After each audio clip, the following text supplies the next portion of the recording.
Lalu beliau mengatakan, wahai Rasulullah, neraka Jahannam Allah ciptakan untuk umatmu ya Rasulullah. Seketika Rasulullah meneteskan air matanya, lalu diambil wajah kepala Nabi SAW, dipeluk oleh malaikat Jibril, diberikan keteduhan. Rasulullah hanya bisa menjawab, atas dasar apa dosa mereka ya Jibril? Dosa umatmu yang telah lalu, yang banyaknya meninggalkan ibadah kepada Allah, yang tidak taat dengan apa yang telah engkau sampaikan ya Rasulullah. Rasulullah masuk, tidak keluar dari kamar kecuali salat berjamaah, dan Rasulullah tidak berbicara. Sampai khawatir para sahabat. 3 hari yang dilakukan oleh Nabi dalam hal tersebut. Sayyidina Abu Bakar mengetuk rumah Rasulullah.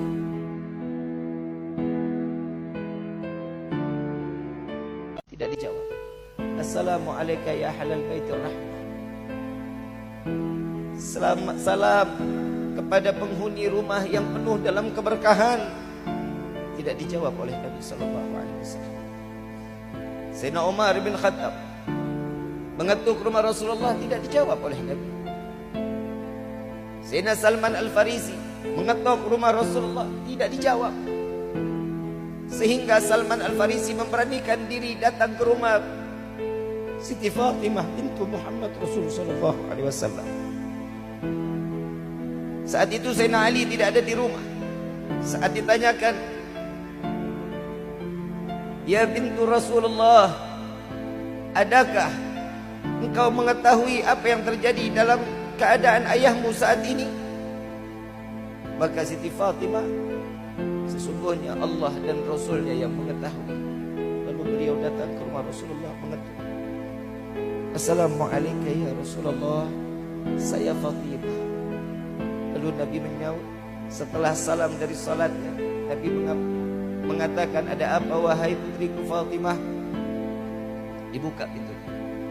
Menangis Siti Fatimah. Menangis Siti Fatimah dalam keadaan yang luluh lantah, dalam keadaan beliau gemetar melihat Nabi SAW, di mana matanya sembab, dalam keadaan kurus, tidak makan kecuali minum. Setiap hari selesai salat hanya salat, terus memohon dan memohon kepada Allah. Ya Rasulullah, apa yang membuatmu seperti ini wahai kekasih Allah? Kemarin malaikat Jibril datang kepadaku menceritakan, menjelaskan tentang neraka. Sampai di akhirnya Nabi mengatakan ada neraka yang diciptakan untuk umatku ya Fatimah.